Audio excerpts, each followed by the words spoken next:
Hi అండి, సంధ్యాస్ కిచెన్కి స్వాగతం. ఈరోజు మనము ఇలా టమాటాలు తీసుకున్నామండి. ఒక అర కేజీ టమాటాలు తీసుకున్నాము. టమాటో ఆవకాయ పచ్చడి అండి. ఇలా కొంచెం దూరగా కాయలు ఉండాలి, పండ్లు లేకుండా చూసుకోవాలి. కొంచెం గట్టిగానే ఉంటే ఈ పచ్చడి చాలా బాగుంటుంది. ఇవి కడిగి తుడిచి పెట్టుకోవాలండి. తడి అస్సలే ఉండకూడదు. ఏది కూడా మన చేతులు అలాగే తీసుకున్న నైఫ్ కూడా తడి లేకుండా చూసుకోవాలి. ఇప్పుడు వీటిని ముక్కలుగా కట్ చేసుకోవాలి.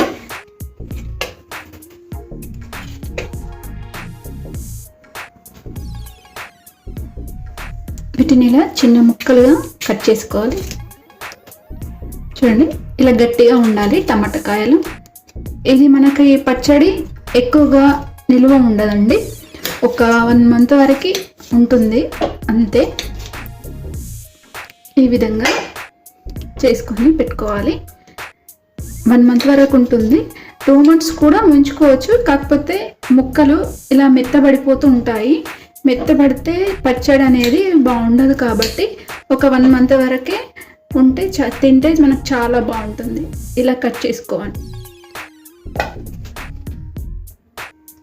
చూడండి, ఇలా ముక్కలు ఈ విధంగా కట్ చేసుకొని పెట్టుకోవాలండి. అన్నీ దూరకాయలు మాత్రమే తీసుకోవాలండి, కొంచెం గట్టిగా ఉండేటి.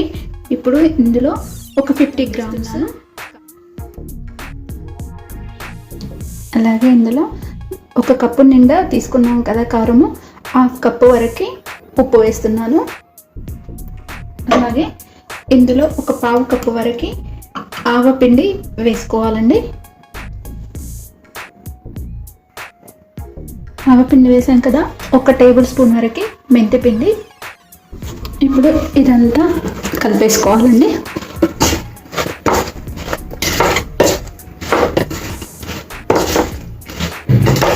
ఈ పచ్చడి మనం తినేటప్పుడు టమాటా ముక్కలు మనకు క్రంచి తగులుతూ చాలా బాగుంటుందండి. పచ్చడి ఎక్కువ ఆగదు. మనకు ఒక 10 days 15 days 1 month వరకు ఉంచుకోవచ్చు అంతే. ఎక్కువ ఉన్నా కానీ ముక్కలు బెత్తబడి మనకు టేస్ట్ అంత బాగా అనిపించదు. కాబట్టి ఇలా కొంచెం చేసుకుంటూ ఉంటే ఈ పచ్చడి బాగుంటుంది. ఇప్పుడు దీనికి తాలింపు వేసుకోవాలండి. ఇప్పుడు ఆయిల్ కూడా వేడైందండి. 1 స్పూన్ వరకు ఆవాలు వేస్తున్నాను. అలాగే 1/2 స్పూను జీలకర్ర. స్టవ్ ఆఫ్ చేసేసుకోవాలి. ఇప్పుడు ఇలా దంచి పెట్టుకున్న 1/2 వెల్లుల్లి కట్ చేసి దంచి వేసుకుంటున్నాను.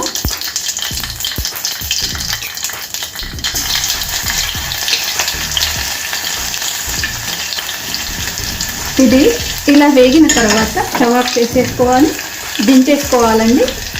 దించేసుకున్న తర్వాత గోరువెచ్చగా ఉన్నప్పుడు కొంచెం పసుపు వేసుకోవాలి. ఆయిల్ చల్లగా అయిన తర్వాత మనం టమాటో ముక్కలలో ఇది కలుపుకోవాలి. దీన్ని ఒక 10 నిమిషాలు పక్కన పెట్టేద్దాము.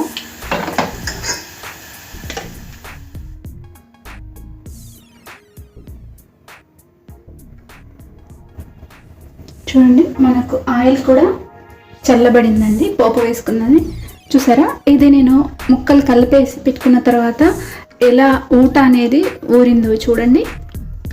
మనకి ఇప్పుడు టమాటా కాయలు ఇప్పుడు చాలా వస్తాయండి. మన లోకల్ టమాటాలే వస్తాయి. మంచిగా పుల్లగా ఉన్న కాయలు తీసుకోవాలి. అది దూరకాయలు, గట్టిగా ఉన్న కాయలు తీసుకోవాలి. ఈ పోపు అనేది ఇందులో వేసుకుందాము. మనకు ఆయిల్ కూడా దీనికి ఎక్కువేమీ పట్టదండి. నేను ఇక్కడ ఒక 100 grams ఆయిల్ తీసుకున్నానంతే.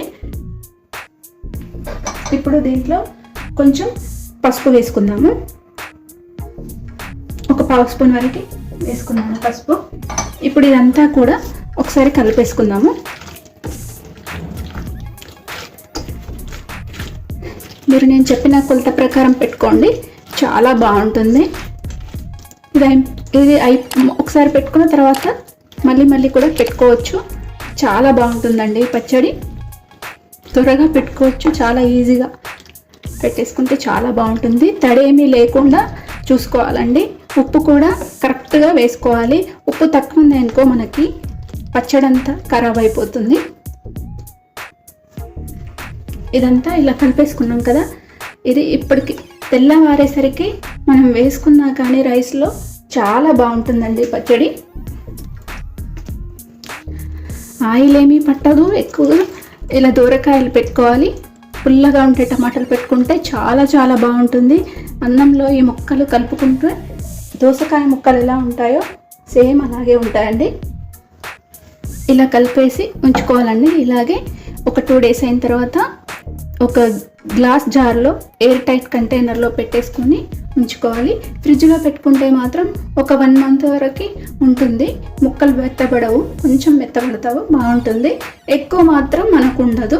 ఇంతే, ఒక 20 days 1 month వరకు ఉంచుకున్నాం అనుకోండి, అప్పుడు పచ్చడి చాలా బాగుంటుంది.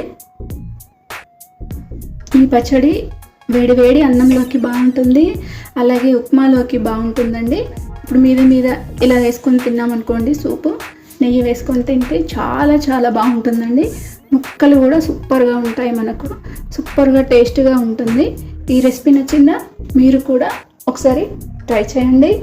అలాగే లైక్ చేయండి, షేర్ చేయండి, నా ఛానల్ సబ్స్క్రైబ్ చేయండి. Thanks for watching.